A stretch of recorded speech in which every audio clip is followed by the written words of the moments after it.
Bismillahirrahmanirrahim. Assalamualaikum warahmatullahi wabarakatuh. Waalaikumsalam warahmatullahi wabarakatuh. Perkenalkan, saya Rizky Amalia, SPD, MPDT, calon guru penggerak angkatan 10 dari SMK Negeri 1 Sinunukan, Kabupaten Mandailing Natal. Kali ini, teman-teman semuanya, saya tidak sendiri. Saya bersama Bapak Kepala Sekolah Hebat, Dr. Andus Haji Rahman Harahap dari SMP Negeri 5 Sinunukan. Selamat datang, Pak. Selamat. Terima kasih ya Pak, sudah bersedia untuk memenuhi tugas saya pada kali ini. Nah, di sini Pak, saya akan memberikan beberapa pertanyaan yang harus Bapak jawab.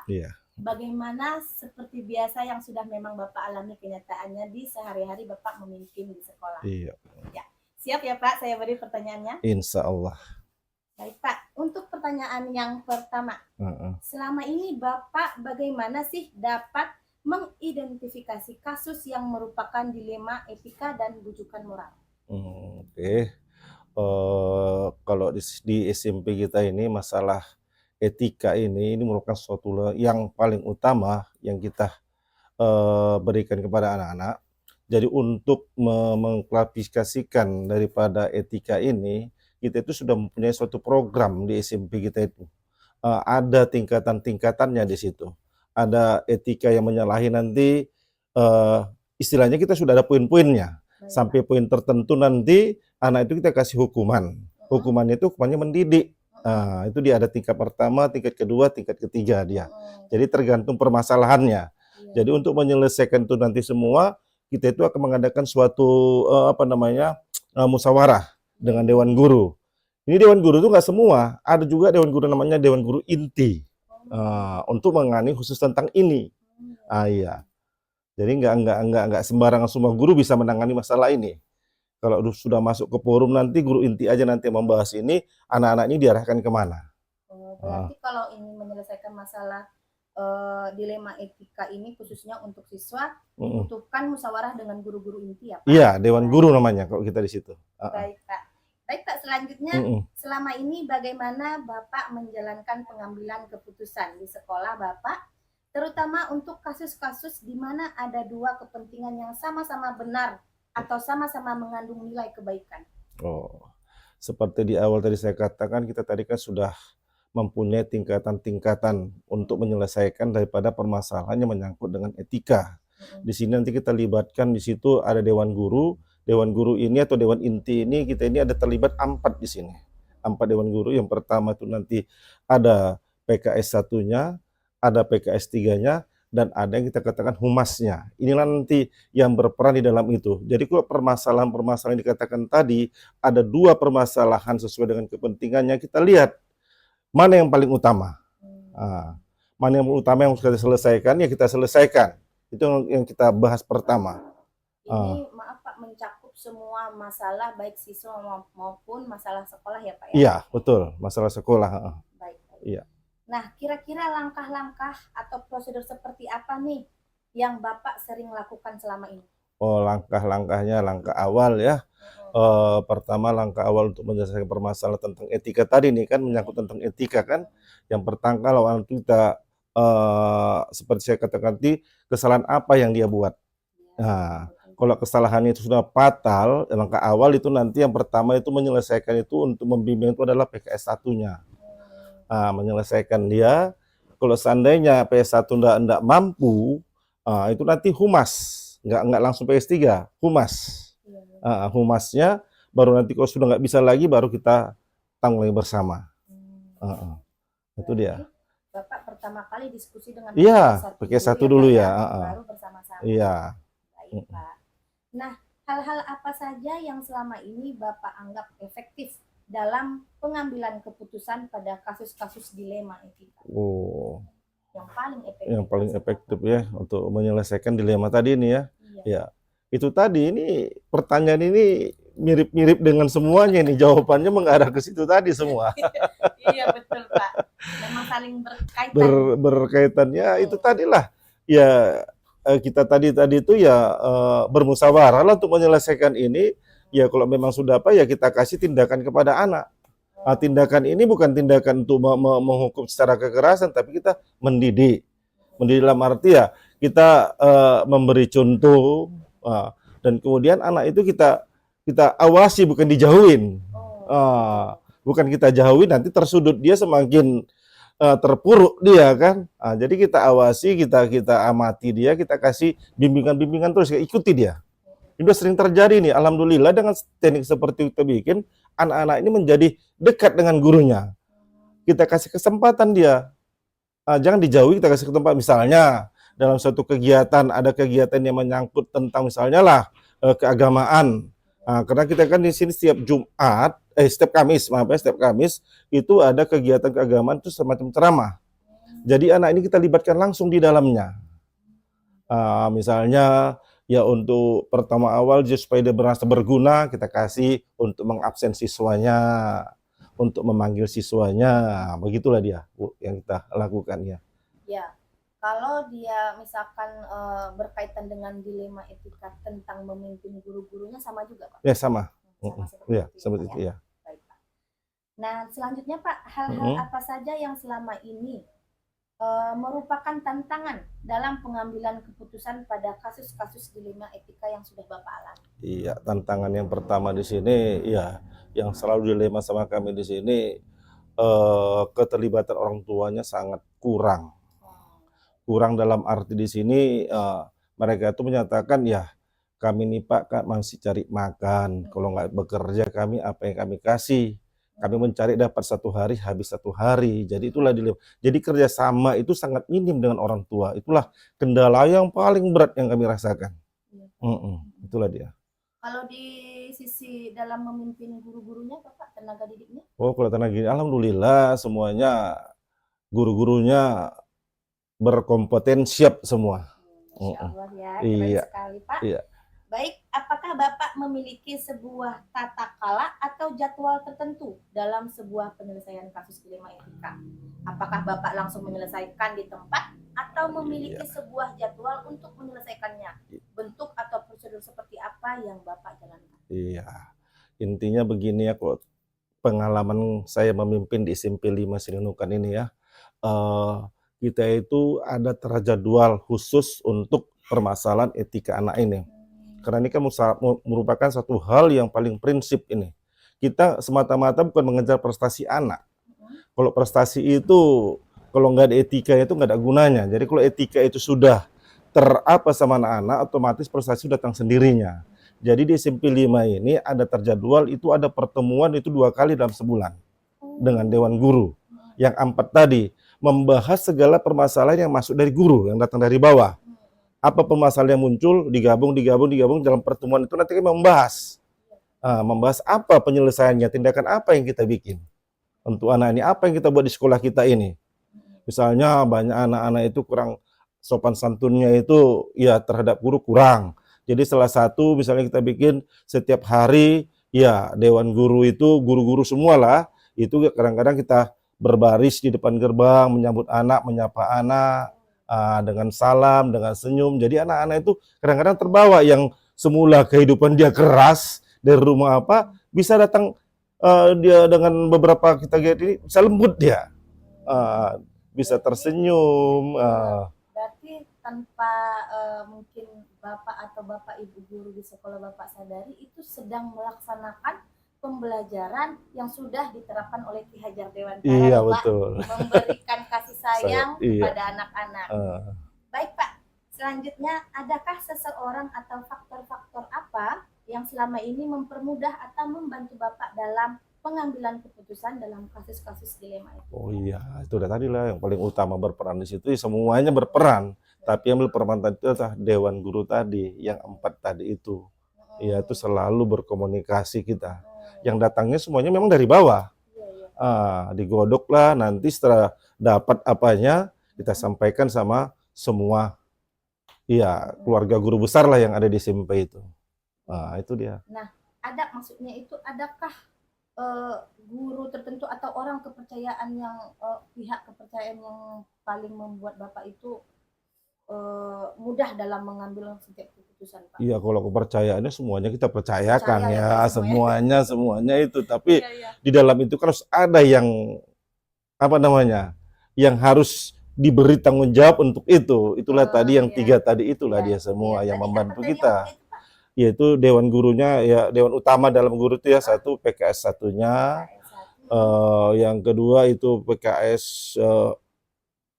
3, dan yang terakhir itu humas. PKS 3 Itu dan semuanya ada orang-orangnya. sudah memiliki perannya masing-masing ya, Pak ya? Udah sesuai dengan kemampuan yang nggak diragukan lagi. Siap-siap, Pak. Baik, Pak, dari semua hal yang telah disampaikan, pembelajaran apa yang dapat Bapak petik dari pengalaman Bapak dalam pengambilan keputusan dilema etika? Wah, kalau apanya yang diambil itu ya luar biasa kan, karena itu tadi sudah kita libatkan semua dia. Jadi keputusan itu nggak datang dari saya aja, semuanya sudah memberikan pendapat masing-masing, sudah digodok, sudah apa. Jadi pengalamannya itu ya luar biasa dan penerapannya pun luar biasa. Jadi karena mungkin gurunya semuanya bekerja sama, merasa lebih mudah Iya, mengambil keputusan berarti ya, Pak iya ya? betul. Dari situ anak-anak kita ini pun jadi anak-anak hebat dia. Alhamdulillah anak hebat, bukan hanya etika saja. Dari situ tadi saya katakan, kalau etikanya sudah bagus, tentu yang lain itu kan akan menyusul. Ya contohnya bukan kita mau mengapakan ya sekolah kita katakan hebat atau apa kan, dari sini yang dapat kita ambil itu banyak prestasi yang kita peroleh dari situ. Karena etika tadi kan kerjasama itu semakin kuat dia. Sangat penting, itu paling utama, bukan mengejar materi. Kadang-kadang kita masuk ini sampaikan begini, itu nggak zamannya lagi, itu zaman-zamannya dulu mungkin saya sekolah kan. Kalau sekarang tidak, kita harus bisa tenangkan anak dari sikapnya, kenyamanan anak di kelas, kan itu dia yang paling utama. Baru materi itu kita sampaikan, apalagi didukung dengan kurikulum merdeka sekarang ini, itu Ya, sangat betul. luar biasa itu. Ya. Ternyata memang selama ini kita lihat kualitas anak-anak lulusan SMP 5 itu memang karena pemimpinnya luar biasa ya, teman-teman. Alhamdulillah, betul. Memberikan penerapan-penerapan memang yang mengikuti kurikulum merdeka. Iya. Ya, Pak ya. Satu contoh lagi nih saya potong nih, alhamdulillahnya ini lagi dari sini kita seperti yang Bu katakan tadi kan, anak-anak SMP 5 yang tamat kan luar biasa. Memang betul mereka tuh kita pantau nih anak-anak yang sudah tamat. Kemana dia menyambung, kita pantau, alhamdulillah prestasi terus. Iya. Nampak dia. Dapat predikat dia. Kita juga melihat ya, Pak ya, itu luar biasa anak-anak lulusan dari SMP Negeri 5 Sinukan. Baiklah, terima kasih Pak bincang-bincangnya dengan saya. Wah, banyak sekali pengalaman yang sudah saya dapatkan dari pembicaraan kita kali ini. Terima kasih banyak saya ucapkan sekali lagi ya, Pak ya. Oke, terima kasih. Baik, sekian pembicaraan kami atau perbincangan kami pada tugas saya kali ini. Terima kasih telah menyaksikan video saya. Assalamualaikum warahmatullahi wabarakatuh. Waalaikumsalam. Assalamualaikum warahmatullahi wabarakatuh. Bertemu lagi dengan saya, Rizky Amalia Pohan, SPD MPDT. Saya calon guru penggerak angkatan 10 dari SMK Negeri 1 Sinunukan, Kabupaten Mandailing Natal. Kali ini saya bersama Bapak PHH, Kepala Sekolah SMK Negeri 1 Sinunukan, akan menemani saya dalam perbincangan kali ini. Selamat datang, Pak. Ya, selamat datang. Terima kasih nih Pak sudah bersedia melakukan perbincangan pada pemenuhan tugas saya kali ini ya Pak. Ya, sama-sama, Kiki. Baik Pak, di sini akan ada beberapa pertanyaan yang saya ajukan seputar pengambilan keputusan. Ya. Apakah Bapak siap? Kita mulai? Siap. Kita mulai. Baik, siap Pak. Ya. Di sini ada 8 pertanyaan Pak. Ya. Pertanyaan pertama yaitu selama ini bagaimana Bapak dapat mengidentifikasi kasus yang merupakan dilema etika dan rujukan moral? Ya, terima kasih. Selama ini tentunya dalam memahami kasus dilema etika, kita tetap berpedoman kepada prinsip-prinsip profesionalisme, bagaimana kasus atau dilema yang ada, tentunya dalam penyelesaian masalah, tentunya kita mengambil keputusan berdasarkan apa yang sudah menjadi ketetapan atau peraturan di sekolah kita. Yuk, Kiki. Baik, Pak. Untuk selanjutnya, selama ini bagaimana Bapak menjalankan pengambilan keputusan di sekolah Bapak, terutama untuk kasus-kasus di mana ada dua kepentingan yang sama-sama benar dan sama-sama membawa kebaikan, Pak? Ya, tentunya tetap kita pertimbangkan sesuai dengan peraturan yang ada, bagaimana yang terbaik tentunya itu yang kita terapkan. Dengan tentunya tidak ada pihak-pihak yang dirugikan. Itu barangkali Bu Kiki. Baik, Pak. Berarti kalau setiap dalam mengambil keputusan sangat benar-benar matang, jangan Iya. sampai ada yang merugikan ya, Iya, Pak ya? betul. Baik, Pak. Nah, langkah-langkah atau prosedur seperti apa nih, Pak, yang Bapak lakukan selama ini? Ya, tentunya dalam menyelesaikan setiap permasalahan kita terlebih dahulu mengidentifikasi permasalahan yang ada, kemudian sebelum kita mengambil keputusan langkah apa yang kita tetapkan, tentunya kita mempertimbangkan berbagai faktor pendukungnya atau data-data yang kita dapatkan. Baru nanti dari data-data yang kita dapatkan kita akan mengambil langkah-langkah kebijakan apa yang akan kita tetapkan. Baik, Pak. Berarti pertama diidentifikasi dulu, baru Iya. menetapkan langkah apa kebijakan yang lebih pas ya, Pak ya? Iya, Baik, Pak. Lalu hal-hal apa saja yang selama ini Bapak anggap efektif dalam pengambilan keputusan pada kasus-kasus dilema etika? ya tetap kita pertimbangkan peraturan-peraturan yang sudah kita berlakukan, tentunya menjadi patokan kita di dalam mengambil keputusan tersebut. Apabila sesuai dengan peraturan yang sudah kita tetapkan, tentu langkah itulah yang akan kita terapkan di dalam hal mengambil keputusan. Barangkali itu. Baik, Pak. Kira-kira selama ini tantangan apa yang Bapak temukan dalam setiap mengambil keputusan nih, Pak? Nah, ini agak berat ini tantangannya. Bisa jadi tantangan ini kan dari diri kita, dari dari dalam diri kita sendiri kan. Ya, boleh. Tapi tetap kita berpedoman kepada prinsip profesionalisme, bahwasanya keputusan yang kita ambil itu jangan sampai bertentangan dengan peraturan-peraturan yang berlaku barangkali. Jadi pada akhirnya kita tetap dalam hal mengambil keputusan menyesuaikan dengan peraturan yang berlaku.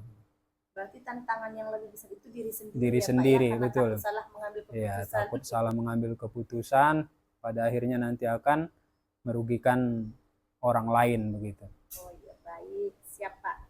Lalu apakah Bapak memiliki sebuah tata kala atau jadwal tertentu nih, Pak, dalam sebuah penyelesaian kasus dilema etika? Apakah Bapak langsung menyelesaikan di tempat atau Bapak memiliki sebuah jadwal untuk menyelesaikan masalah tersebut? Bentuk atau prosedur seperti apa yang sudah pernah Bapak jalankan? Ya, tentunya dalam mengambil sebuah keputusan, manakala kita mendapatkan permasalahan, tetap kita lihat bagaimana permasalahan yang sedang terjadi begitu. Ada kalanya permasalahan itu kita selesaikan secara spontan dengan pertimbangan-pertimbangan yang sederhana. Bila permasalahan itu tidak prinsipil atau penting, tetapi manakala permasalahan itu sesuatu permasalahan yang konflik, tentunya kita tetap melibatkan pihak-pihak yang berkepentingan. Kita tidak mungkin gegabah dalam mengambil keputusan tersebut, karena barangkali pertimbangannya permasalahan tersebut begitu besar, jangan sampai kita salah dalam mengambil keputusan begitu. Baik, Pak. Kira-kira nih, Pak, apa contoh permasalahan yang sudah pernah Bapak atasi yang punya yang harus diselesaikan dengan jadwal tertentu dan juga dengan situasi yang spontan.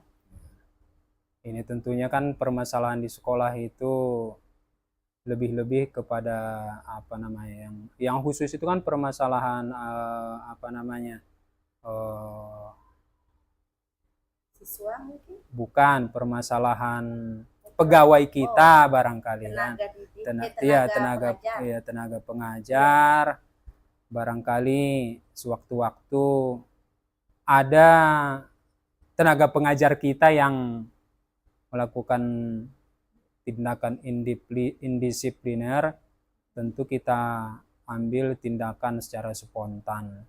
Tetapi bila sesuatu permasalahan menyangkut tenaga pendidikan kita, itu sesuatu yang apa namanya, suatu permasalahan yang penting, tentu kita butuh waktu untuk menyelesaikannya.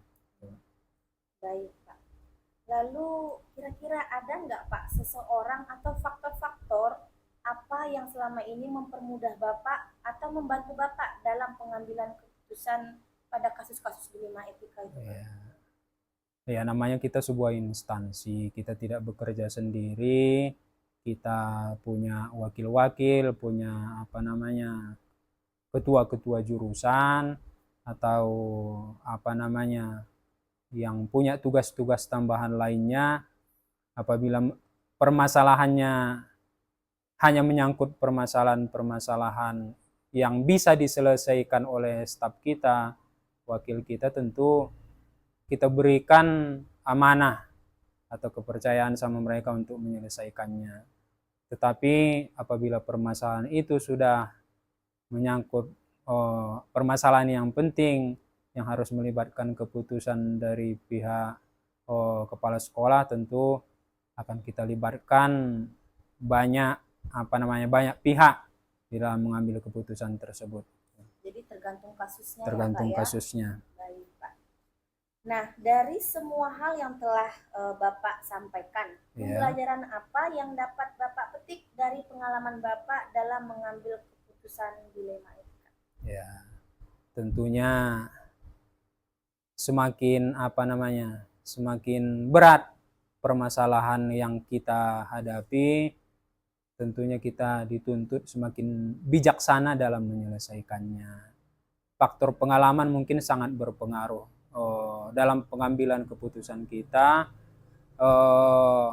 Semakin pelik masalah yang kita hadapi, tentu semakin sulit kita menyelesaikannya. Namun di lain sisi akan tentunya membuat kita semakin bijaksana ke depannya dalam mengambil keputusan tersebut. Insya Allah, super sekali Pak jawabannya ya. Sangat memberikan hal-hal positif bagi saya, khususnya yang sedang dalam meniti ilmu-ilmu yang akan lebih banyak lagi yang harus saya dapatkan ini Pak ya. Mungkin sekian Pak pertanyaan saya. Terima kasih banyak nih Bapak sudah bersedia sama-sama menjawab semua pertanyaan saya. Terima kasih ya Pak. Ya, sama-sama. Baik, sekian wawancara saya dengan Bapak PLH SMK Negeri 1 Sinunukan, Bapak Hafiz. Saya ucapkan terima kasih. Sama-sama. Assalamualaikum warahmatullahi wabarakatuh. Waalaikumsalam warahmatullahi wabarakatuh.